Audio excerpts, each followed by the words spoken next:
Bendiciones a todos, Dios los bendiga. Bueno, pues feliz inicio de semana y estemos muy atentos a la palabra del Señor. El viernes pasado nos quedamos estudiando acerca de la diferencia entre tener un peso en el espíritu y una carga en el espíritu. Hoy estudiaremos las cargas del espíritu. ¿Es lo mismo un peso que una carga en el espíritu? Las cargas del espíritu son diferentes de los pesos del espíritu. Los pesos del espíritu vienen de Satanás en su intento de aplastarnos y de hacernos sufrir. Pero cuando es una carga del Señor, viene de Dios en su deseo de manifestar su voluntad a cada uno de nosotros, de modo que podamos cooperar con Él. Todo peso en el espíritu no tiene otro objetivo que el de oprimir.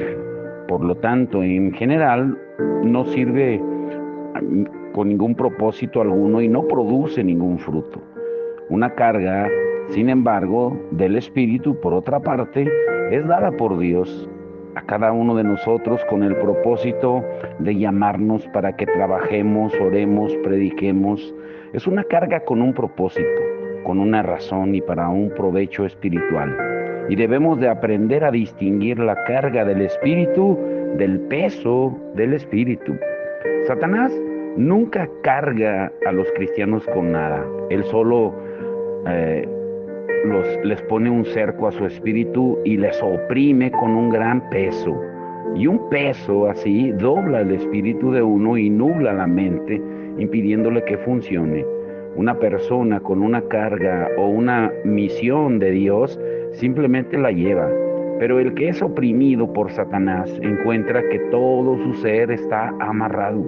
Con la llegada del poder de las tinieblas, el creyente instantáneamente se da cuenta que pierde su libertad. Una carga dada por Dios produce resultados opuestos. Por pesada que pueda ser, el interés en las cosas de Dios nunca le oprime o le estorba para orar. La libertad para orar nunca se pierde bajo una carga cuando viene de Dios. En cambio, el peso del enemigo que se impone sobre el espíritu de uno impide de modo invariable su libertad para orar. La carga impartida por Dios es quitada una vez que hemos orado, pero la pesadumbre causada por el enemigo no puede ser quitada a menos que luchemos y resistamos en oración. El peso en el espíritu nos deja en un estado de pesadumbre y de opresión, mientras que la carga del espíritu es muy gozosa, por más que la carne no lo considere así, porque nos incita a andar junto con Dios, como dice Mateo 11:13. Se vuelve amarga solo cuando le presentamos oposición y no cubrimos sus requerimientos. Todas las obras reales empiezan con cargas o con misiones en el espíritu. Y naturalmente, cuando el espíritu carece de todo interés, pues nos vemos impulsados a ejercitar nuestra mente. Cuando Dios desea que trabajemos u oremos o hablemos, primero va a implantar una carga en nuestro espíritu. Ahora escuchen muy bien, si conocemos las leyes del espíritu, no seguiremos descuidadamente con el trabajo que tenemos entre manos y permitiremos que la carga sea creciente, ni vamos a dejar la carga sin prestarle atención hasta que ya no la sintamos, sino que lo dejaremos todo a un lado inmediatamente para hacernos cargo y comprender el significado de esta carga. Una vez que hemos discernido su sentido e importancia, obraremos en consecuencia, y cuando la obra requerida haya sido completada, la carga nos dejará. Para poder recibir cargas de Dios, nuestro espíritu tiene que ser mantenido continuamente libre y sin estorbos. Solo un espíritu sin estorbos puede percibir el movimiento del Espíritu Santo. Todo espíritu que está lleno de intereses ha perdido su agudeza del sentido intuitivo y por ello no puede ser un buen receptáculo, un buen receptor o un vehículo del Espíritu Santo. Y debido a esa falla, para obrar en conformidad con la carga que ya ha recibido de Dios, el creyente con frecuencia se encuentra cargado de modo penoso por muchos días. Y durante este periodo Dios no puede darle ninguna cosa nueva. Y como resultado, es altamente necesario el averiguar el sentido de una carga por medio de la oración, con la ayuda del Espíritu Santo y el ejercicio de la propia mente. Y con frecuencia la carga o misión en el Espíritu es para que oremos, como dice Colosenses 4:12, que perseveremos en la oración. En realidad, no nos es posible orar más allá de la carga. El seguir orando sin ella no va a producir un fruto, porque la oración tendrá que proceder de nuestra mente. Pero la carga de oración en el Espíritu únicamente puede ser aliviada por medio de la oración. Cuando Dios nos llama para algo, como puede ser para orar, predicar la palabra u otra cosa, la única manera de aliviar esa carga es hacer aquello a que se nos llama. La carga de oración en el Espíritu solamente es la que nos permite orar en el Espíritu, como dice en Efesios 6:18, o como también lo dice su palabra en Romanos 8:26, con gemidos indecibles. Cuando nuestro espíritu está afectado por cargas de oración, no hay nada que pueda aliviarlo, como que no sea la oración. O sea, es aliviado tan pronto como la obra ha sido realizada. Y debido a la gran acumulación de cargas de oración, a veces nos es difícil orar al principio, pero cuanto más tiempo oramos, más responde nuestro espíritu con la aprobación de Dios. Y deberíamos hacer todo lo posible para derramar todas las cargas de nuestro espíritu por medio de la oración hasta que todas ellas nos hayan dejado. Cuanta más vida es derramada por medio de la oración, más felices seremos. Una tentación común, sin embargo, es dejar de orar antes de que la carga haya sido levantada.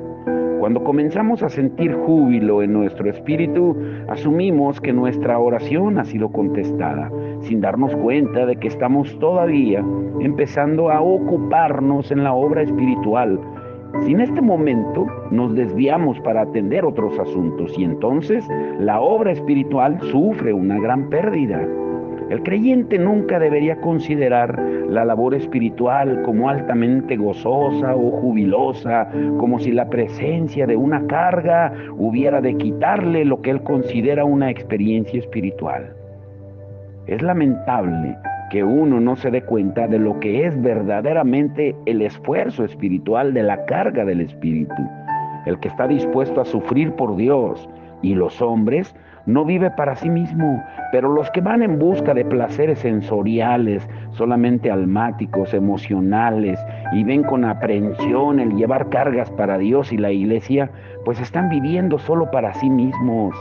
Ahora escuchen bien, a la luz de lo que hemos estudiado, tanto por semanas, meses, y lo que estamos diciendo hasta ahorita, no debemos de considerarnos como caídos, como si hubiéramos errado cuando Dios nos imparte una carga. Satanás se complace en extremo si interpretamos la cosa de esta manera, porque así él podrá escapar de nuestros ataques. No nos confundamos en este punto y no escuchemos a Satanás, porque si lo hacemos, él va a acusarnos y a atormentarnos todavía más. Como dice Apocalipsis 12:11, él es el acusador. La obra espiritual auténtica es agresiva con respecto a Satanás y es como estar de parto para los creyentes, como Pablo decía, que él sufría dolores de parto por los hermanos. Y en modo alguno, esta condición puede denominarse gozosa porque requiere una muerte más completa para el yo. Y esto explica por qué ningún cristiano anímico puede ocuparse de ningún esfuerzo verdaderamente espiritual. El disfrutar a diario de placeres sensoriales no es evidencia de espiritualidad. Al contrario, los que andan con Dios y no hacen caso de sus propios sentimientos son los verdaderamente espirituales. Cuando un creyente con una carga espiritual está luchando con el enemigo, muchas veces desea estar solo, separado de todo contacto humano, a fin de poder concentrarse en la guerra espiritual.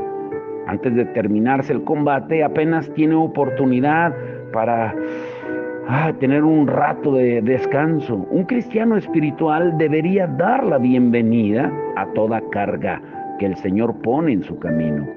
Debemos conocer las leyes del Espíritu y también la manera de cooperar con Dios. De otro modo, podemos prolongar la carga para nuestra desventaja o bien perder la oportunidad de colaborar con Dios. Cada vez que recibimos una carga en nuestro espíritu, deberíamos de inmediato procurar, por medio de la oración, averiguar en qué consiste esta carga. Si es una llamada al combate, hay que ir a la guerra. Si es una llamada a predicar el Evangelio, pues hay que predicar el Evangelio. Si es una llamada a orar, pues es necesario orar. Procuremos trabajar juntos con el Señor, que las cargas sean descargadas, o sea, cumplidas, para que puedan venir otras nuevas. Ahora escuchen esto. Número 1. ¿Cuántos de nosotros no tenemos subidas y bajadas del Espíritu? ¿Qué quiere decir esto? Escuchen bien. La vida y poder de Dios en nuestro espíritu puede retroceder como una marea. ¿Cuántos de ustedes han ido al mar y ven que viene la marea y luego retrocede? Bueno, esos bajamares también pueden suceder en el espíritu. Y reconocemos que todo el que es anímico en general considera que su vida espiritual está en su cumbre cuando siente la presencia de Dios como si la marea subiera. Pero si siente de repente un bajón, se siente bajo y seco, entonces eso es lo que se llama un bajamar. Y estos naturalmente son solo sentimientos, porque no representan la realidad de la vida espiritual. Sin embargo, la vida espiritual se encuentra en algunas ocasiones en declive, aunque es algo muy diferente de todo sentimiento del alma después de uno que es llenado por el Espíritu Santo, puede seguir bien durante un tiempo y luego gradualmente, no súbitamente, su vida espiritual empieza a menguar. No es que de la noche a la mañana ya te volviste seco y frío, no es súbito, es gradual. La diferencia entre un declive sensorial y un declive espiritual se encuentra en lo siguiente. Cuando es sensorial de las emociones, es repentino, en tanto que el segundo, el del espíritu, es gradual. Un creyente puede ser consciente de que la vida y poder de Dios que recibió un tiempo están menguando gradualmente. Y esto puede ser causa de que pierda el gozo, la paz y el poder que su espíritu debería mantener. Día tras día se va enflaqueciendo y debilitando. Y en esta situación le parece que pierde el sabor y deseo de la comunión con Dios. De la lectura de la Biblia pierde sentido y raramente siente el corazón conmovido por algún mensaje o un versículo especial, si es que esto ocurre alguna vez. Y además, sus oraciones se vuelven secas y penosas, como si no hubiera sentido ni palabras, y su testimonio se vuelve forzado y de mala gana, porque no rebosa como antes. En otras palabras, la vida ya no es vibrante, fuerte, jubilosa y gozosa como antes, porque todo le parece que ha retrocedido. La marea tiene su flujo y su reflujo. Y la pregunta es, ¿pueden la vida y poder de Dios en nuestro espíritu del mismo modo caracterizarse por un fenómeno de este tipo? De ninguna manera. La vida de Dios no conoce un ciclo de este tipo. No hay bajamares, no hay bajones, porque está siempre fluyendo. No se levanta y decae como la marea en el océano, sino que es como un río que fluye ríos de agua viva en nuestro interior, como Jesús lo dijo en Juan 7:38. La vida de Dios en nosotros no es en modo alguno como la marea que debe fluir en cierta dirección a ciertas horas, porque la fuente de nuestra vida interior se encuentra en Dios y está ya en nuestro interior. Y dice en Santiago 1:17 que en Él no hay sombra de variación, no hay variación ni sombra de cambio. De ahí que la vida de nuestro espíritu tenga que fluir como un río incesante y rebosando.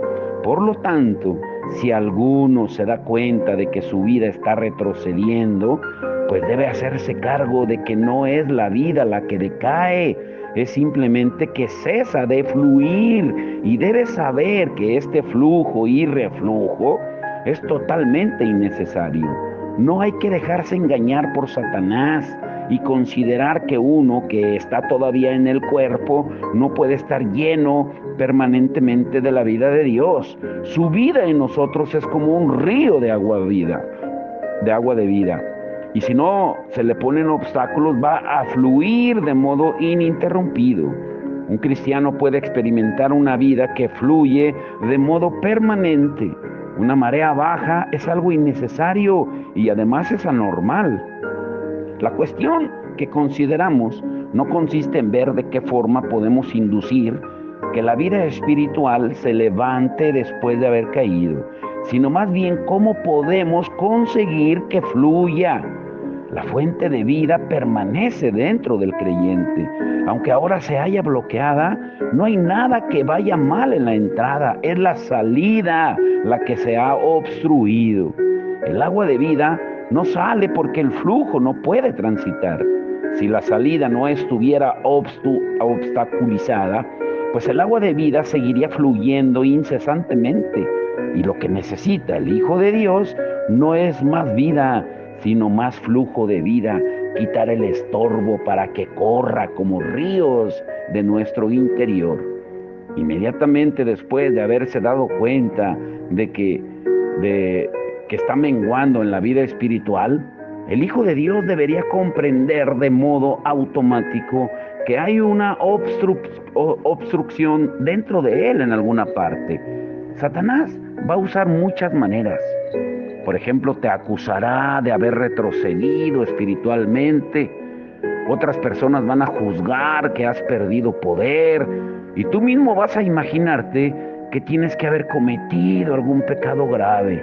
Y cierto, esto puede ser verdad, pero en ningún modo es toda la verdad. En realidad, una situación así es creada principalmente, aunque no de modo total, porque no sabemos cómo cooperar con Dios para cumplir sus condiciones para la permanencia segura del flujo de vida. La necesidad es un factor de primera importancia. De ahí que una persona inmediatamente empieza a orar y meditar y se prueba y escudriña en busca de una causa que explique ese bajamar. Debería esperar en Dios, pidiendo a su espíritu que le revele la razón. Entre tanto, debería buscar y rebuscar para ver dónde ha fallado en cumplir las condiciones para un flujo de vida continuo. No solo debería confesar que se ha retraído, porque esta confesión es muy importante, como dice Primera de Juan 1:9, sino también que debería averiguar de modo activo la explicación de esta caída. Por más que las opiniones de Satanás, las de los demás y la nuestra propia sean de poca confianza, con todo vale la pena considerarlas, porque a veces son reales. Al descubrir la causa tienes que tratarla sin vacilar, sin tardanza. La vida no va a fluir hasta que sea tratada debidamente la causa de la obstrucción. En consecuencia, en los casos de esas bajadas en la vida espiritual, uno debe empezar a aislar instantáneamente la causa por medio de la oración, la meditación y la búsqueda de la presencia de Dios y de su palabra. tienes que conocer la ley del flujo de la vida de Dios, rechazar todo ataque del enemigo. Luego, la vida de nuevo va a fluir en nuestro interior más fuerte que antes, porque estamos derribando toda fortaleza del enemigo. Ahora, número 2, las irresponsabilidades por parte del espíritu humano, no del Espíritu Santo. Escucha muy bien. El espíritu del hombre puede ser comparado a un foco eléctrico. Cuando está en contacto con el Espíritu Santo, brilla. Pero si no está conectado, pues se hunde en la oscuridad. Dice Proverbios 20:27, el espíritu del hombre es la lámpara del Señor. El objetivo de Dios es llenar el espíritu humano de luz. Con todo, el espíritu del creyente se encuentra a veces en la oscuridad. ¿Pero por qué? Pues porque ha perdido contacto con el Espíritu Santo para recibir el poder.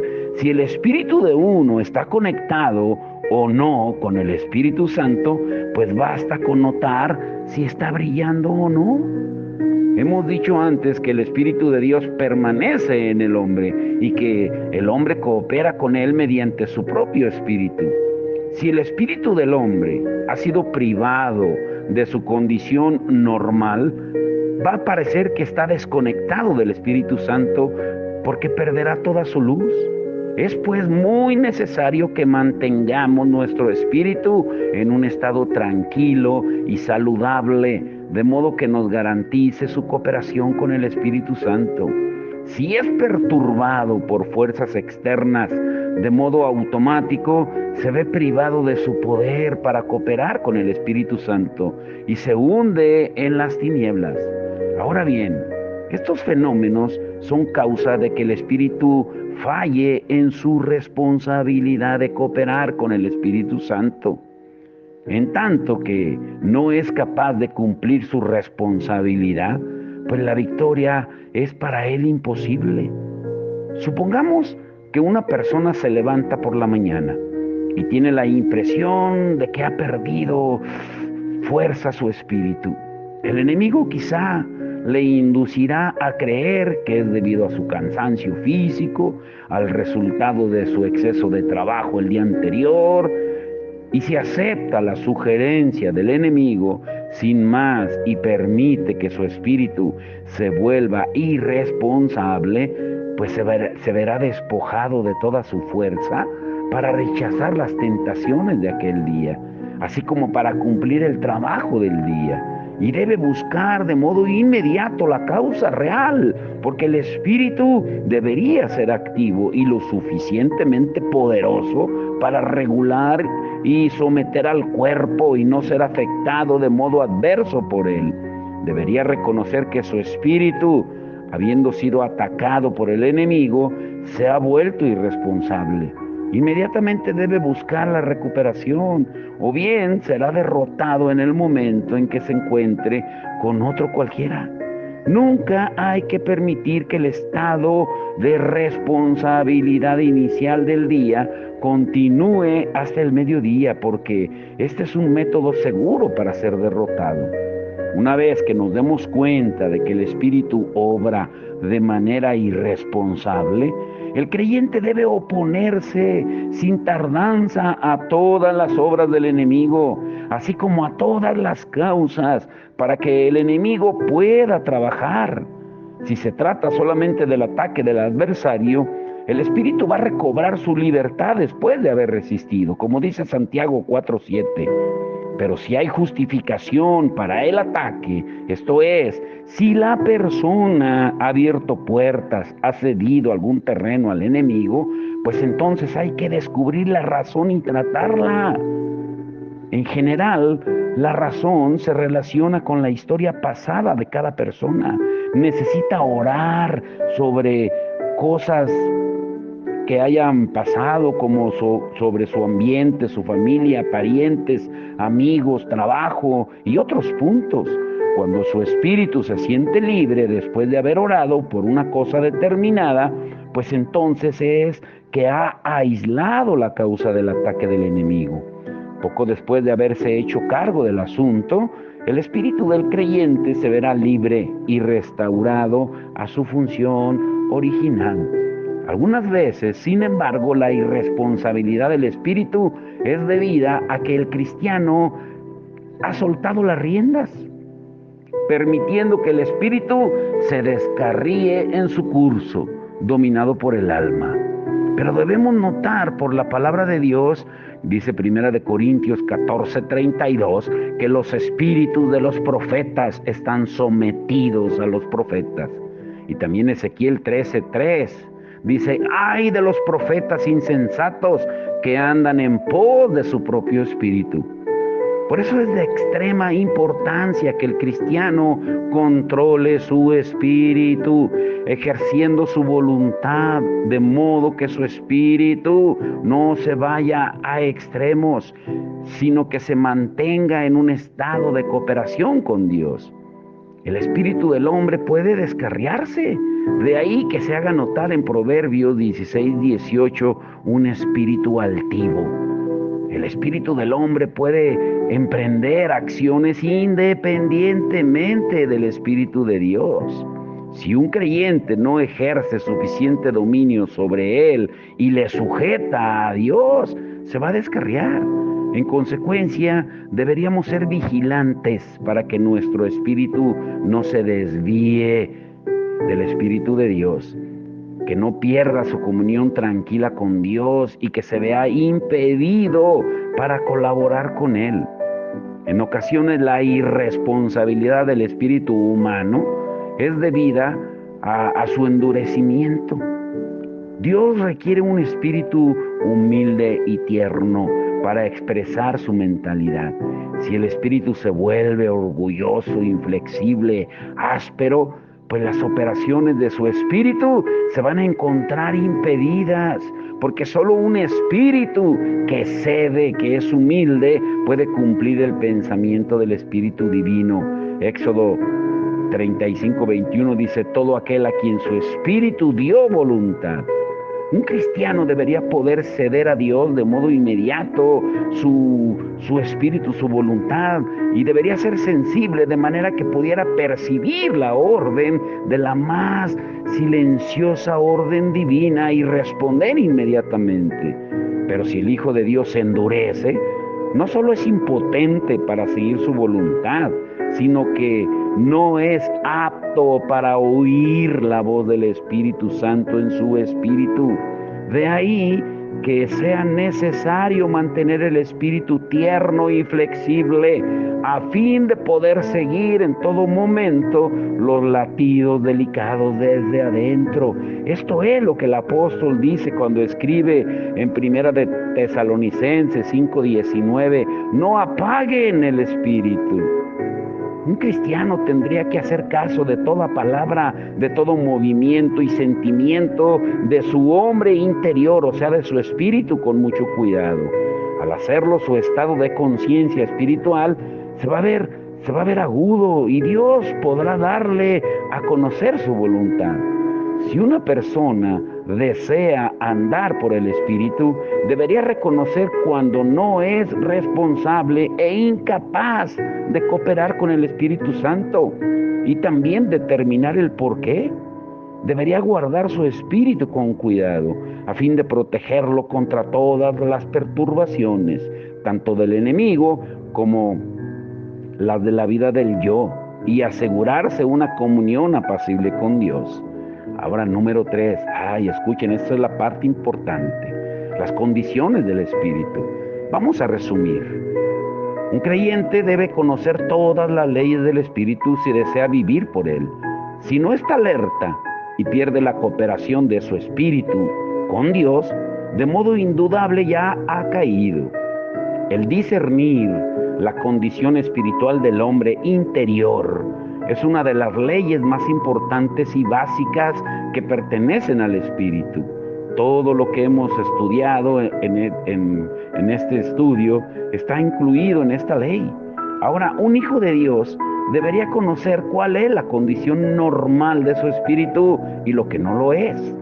Como el espíritu debería tener autoridad sobre el cuerpo y el alma del hombre, ocupando la posición más elevada en él y poseyendo el máximo poder, el cristiano debería conocer si esta es la situación en que él se encuentra o no.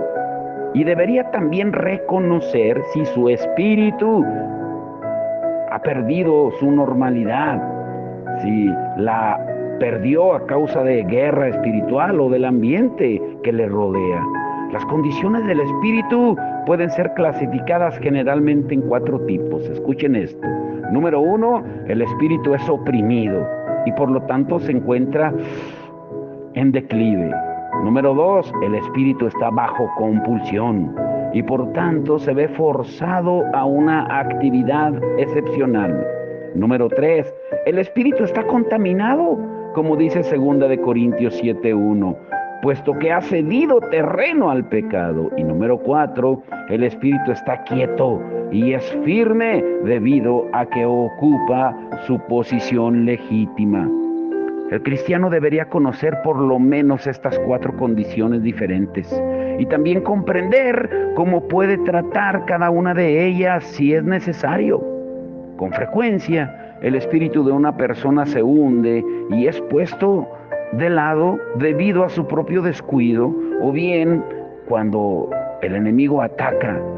Y durante ese tiempo parece haber perdido su posición celestial, así como su fuerza y su victoria. Y como resultado se siente frío y marchito. Debido a la tristeza en su espíritu o a otras razones diferentes, su hombre interior está abatido y se ve negado del gozo de mantenerse a flote. Cuando el espíritu está oprimido de esta manera, se hunde por debajo de su nivel normal. En otras ocasiones puede sentirse forzado a desbocarse. La persona puede ser estimulada de tal forma por su alma que su espíritu queda bajo su compulsión y por ello se le niega la tranquilidad. Debido a la persecución de tanta actividad, puede desarrollar un espíritu extremado o ingobernable. Un exceso de risa, así como muchas otras acciones, escuchen esto, puede producir un espíritu difícil de manejar. Una guerra prolongada contra el enemigo puede hacer que el espíritu se vuelva activo en exceso. Y el creyente puede hallar que su espíritu está distendido hasta el punto de que es impotente para sujetarle. O bien el enemigo puede inyectar en él un gozo extraño u otros sentimientos para seducir a su hombre interior a que se mueva y que haga más allá de lo que es aceptable y sensato a la luz de su mente o voluntad. Siempre que alguien es incompetente para guardar su espíritu, está cubierto y es vulnerable a una derrota inevitable. Ahora, para ir concluyendo, escuchen esto y grábenselo. El espíritu otras veces ni se hunde demasiado bajo, ni es elevado demasiado alto, pero está simplemente contaminado. La contaminación puede ser debida bien a su actitud de endurecimiento e inflexibilidad por pecados como orgullo, celos u otros, o también por una mezcla del espíritu con funciones del alma, como el afecto, sentimiento y pensamiento natural, y así sucesivamente. El espíritu necesita ser purificado de cada una de sus contaminaciones, como dice 2 Corintios 7:1 y 1 Juan 1:9. Si un cristiano desea andar según el espíritu, tiene que discernir exactamente en qué condición se encuentra, sea que esté quietamente ocupando su lugar propio o que haya caído demasiado bajo, porque se haya levantado demasiado alto o esté simplemente contaminado. Debe de aprender, si se requiere, a elevar su espíritu oprimido, de modo que esté a la altura de los estándares del Espíritu Santo. o bien a ejercitar su voluntad para prevenir que su espíritu se vuelva demasiado activo, o bien a restaurarlo a su normalidad, si es demasiado activo, o bien limpiar su espíritu contaminado para que pueda colaborar con Dios de nuevo.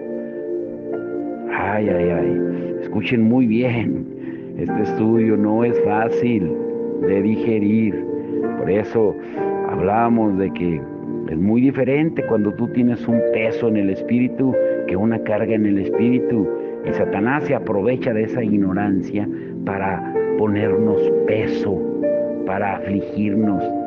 Dios pone carga para que actúes, ores, ayunes, leas la palabra, medites, te apliques en buscarlo a Él.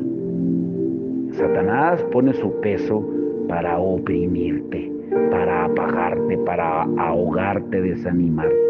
Tienes que aprender la diferencia. Vamos a orar. Padre, en el nombre de Jesús, te damos gracias por tu amor, tu misericordia, Señor. Gracias por enseñarnos, Señor.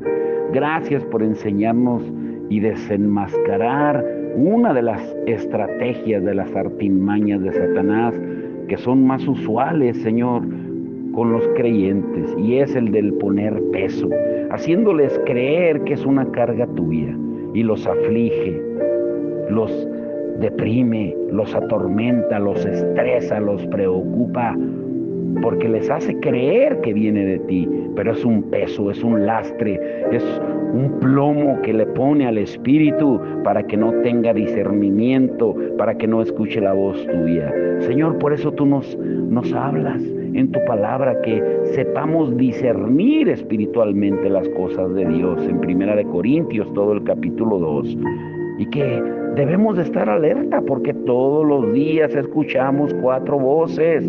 La voz de Dios, que es el que nos pone carga en el espíritu, pero ligera es su carga y su yugo es fácil. Y la voz del enemigo, que nos pone peso y condenación, y es un lastre, como una cadena pesada en nuestro cuello que no nos deja mover. Y la voz de nosotros mismos, muchas veces para autoconmiserarnos, para tener autolástima, pobrecito, pobrecita de mí. Pero eso viene también de Satanás. Y la voz de los demás, también, que juzga solamente según las apariencias. Pero tú nos hablas a ser sensibles a la voz tuya, Señor. Hoy queremos hacerlo, queremos ser sensibles a la voz de tu palabra, a la voz de tu espíritu, que tú nos hablas, porque tu palabra es espíritu y es vida, Señor. Y como tú mismo lo dices en Mateo, Señor, 11:28, vengan a mí todos aquellos que están trabajados, cansados y cargados, que tú nos harás descansar, porque tu yugo es fácil y ligera es tu carga, no tu peso, porque el que pone peso es el enemigo. Tu carga, Señor. Por eso hoy, en este día, nos despojamos, como dice tu palabra, de todo peso que nos impide estar en tu presencia, y lo depositamos a los pies de la cruz para tomar tu carga y tu yugo, que es fácil, y tu carga que es ligera, Señor, en el nombre que es sobre todo nombre. Lo hacemos como un acto de fe, Padre, y que nuestro espíritu sea libre y que fluyan esos ríos de agua viva de nuestro interior, en el nombre de Jesús. Amén y amén.